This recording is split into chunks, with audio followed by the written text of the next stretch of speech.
We're going to get started. Knowing real estate agents, there'll be a few of them probably come a little late, and that's okay. They can just find their seats. First of all, thank you all for coming and taking time out of your day to receive this information. Everybody who's joining us online, thank you. There's probably a few agents in the Cedar Rapids and the Davenport market joining us as well. Thank you for joining us.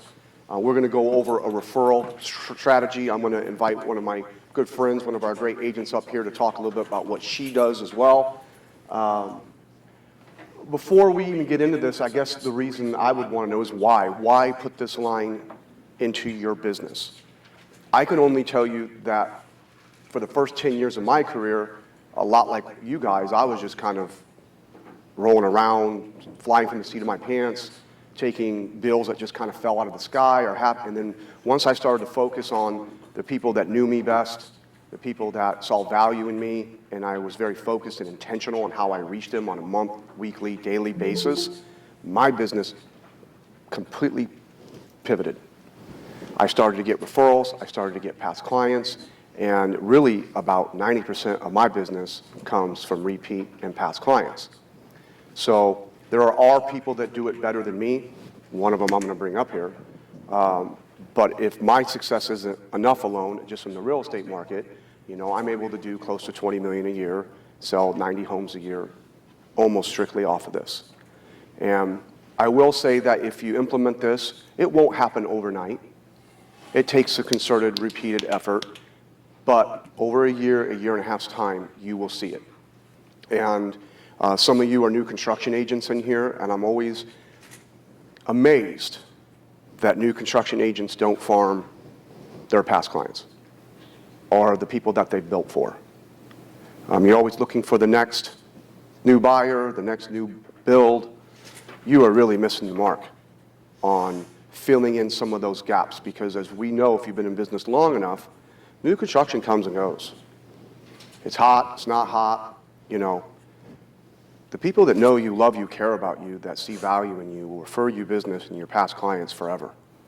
If you have a strategy to touch them, to talk with them, to engage with them, and maintain that relationship.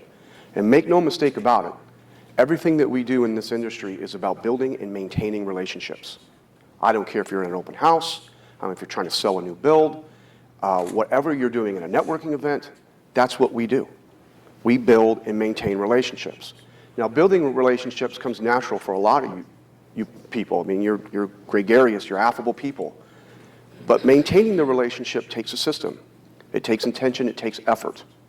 Okay, and that's what we're going to go over today. Okay?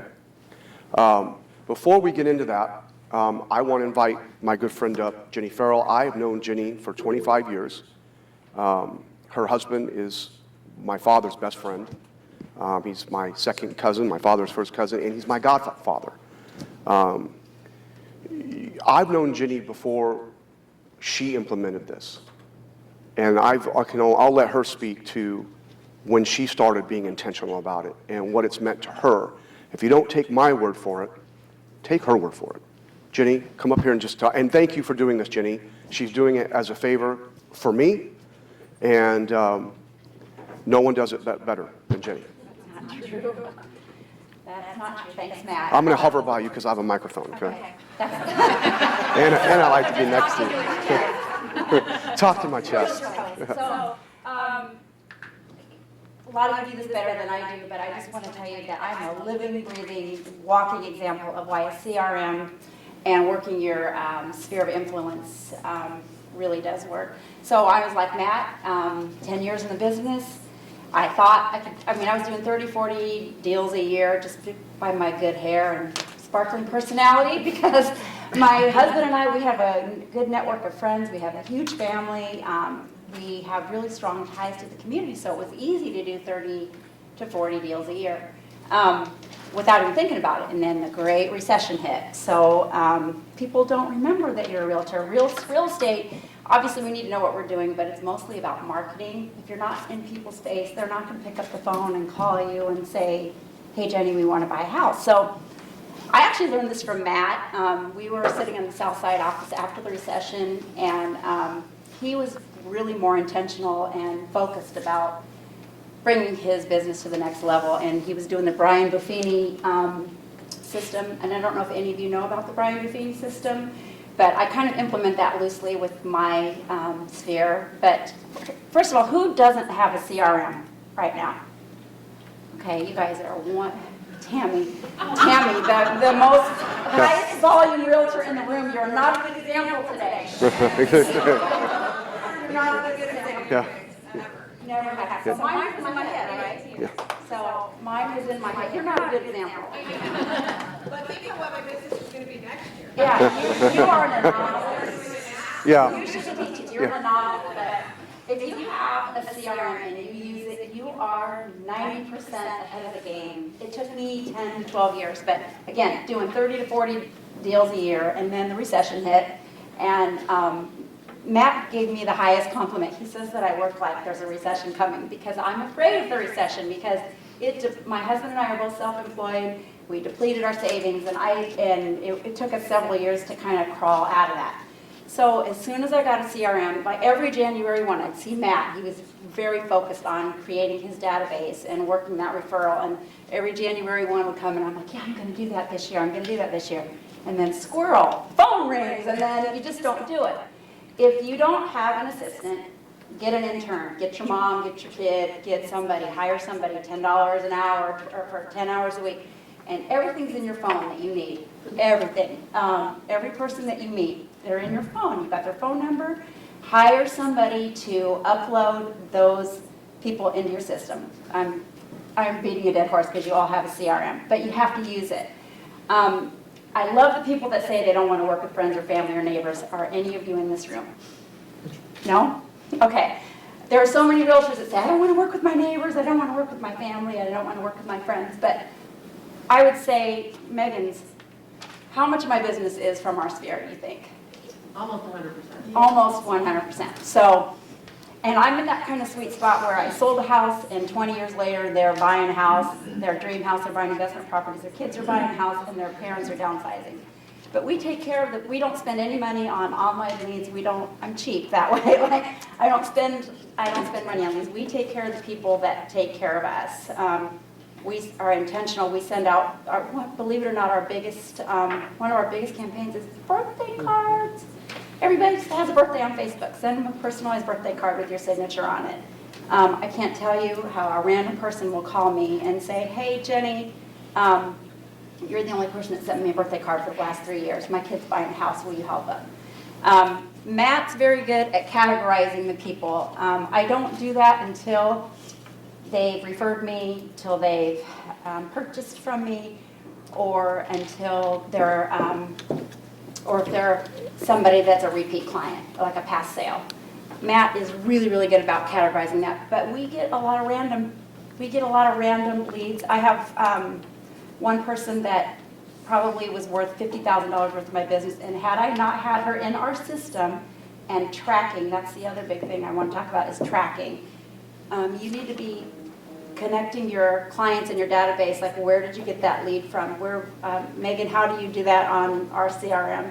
Well, on Wise Agent, there's like a referral tree, so you can put who referred who, and then Who does that? Who does that? So if you don't know where your business is coming from, you don't know where to spend your dollars. So What CRM do you use? I use Wise Agent. I don't love it. I don't think it's very user-friendly, but we do use it. It's about $25 a month. It's super cheap. The best CRM is the one you use, right? It doesn't. It's cliche, but it's true. It's true. Like I know some people that just use Google Sheets, and that's free. But Lead Street with Remax is free.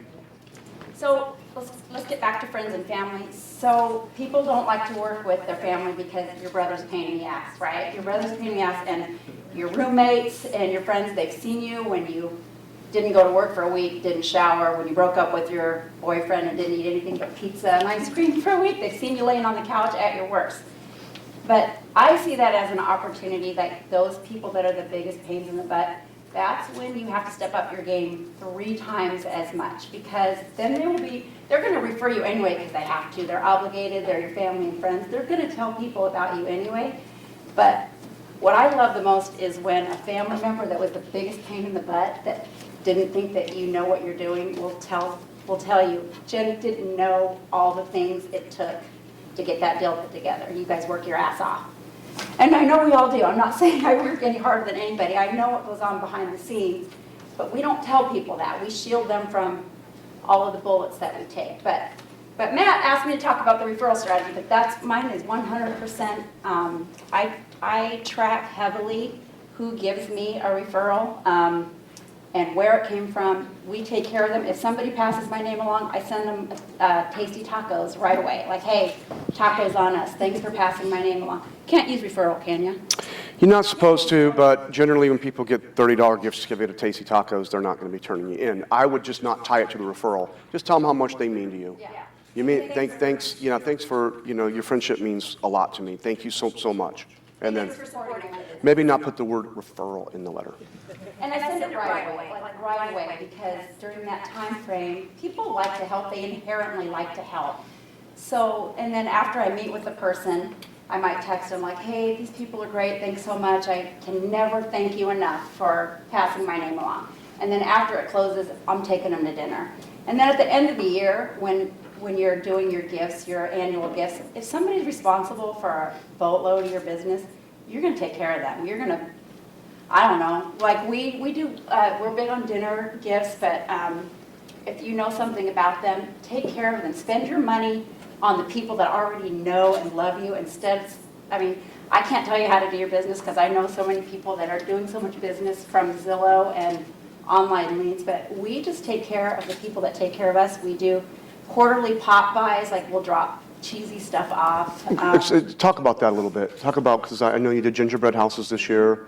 You did a local gift basket this year of a local goods. So How many people are you roughly dropping that by? So we try to do one every quarter, but we do different people each time. Otherwise, you'd spend every day in your car dropping stuff off at people's homes. But like at Valentine's Day, we did like a big thing of chocolates. We did 20 people, and we try to kind of handpick the ones we're going to do, like because the people that are referring you, they're automatically getting stuff in the system. But How often are you doing that? every quarter, like Valentine's Day, we did some pop.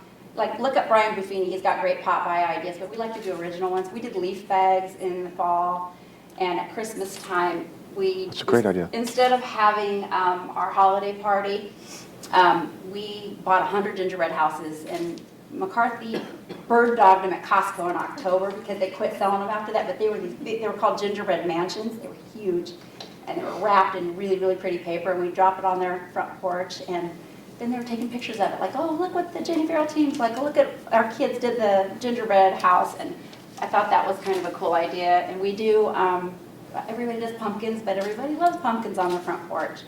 And we do a tag you're it kind of thing, like you drop everybody does pumpkins, so I don't need to tell you about pumpkins, and those would be for people that we know might be coming into the market or people that have referred us. I mean, we're constantly sending gifts to, I spend a lot of money on the people that know and love me. And so, and I want to tell you about another referral strategy. This is the best $500 I've ever spent.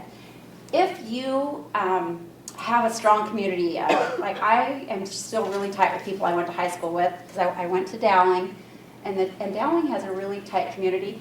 But for some reason, I am like the hookup person. So when people come into town, they'll call me, Jenny, where's the party? And I'm not really a big party girl. I'm actually kind of a homebody. But people, like, I'm kind of the hookup for my class.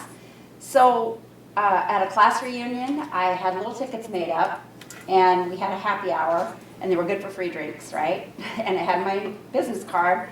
And I called I went to one of the bars and said, hey, we'd like an area reserved.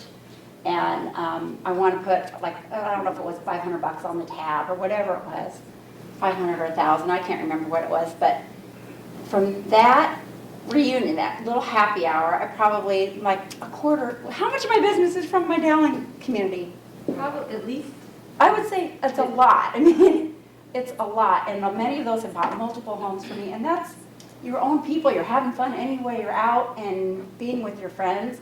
Spend the money on them. And like every time I get together with the girls, something comes up about real estate. So if you're intentional about keeping in touch with your CRM, with your database.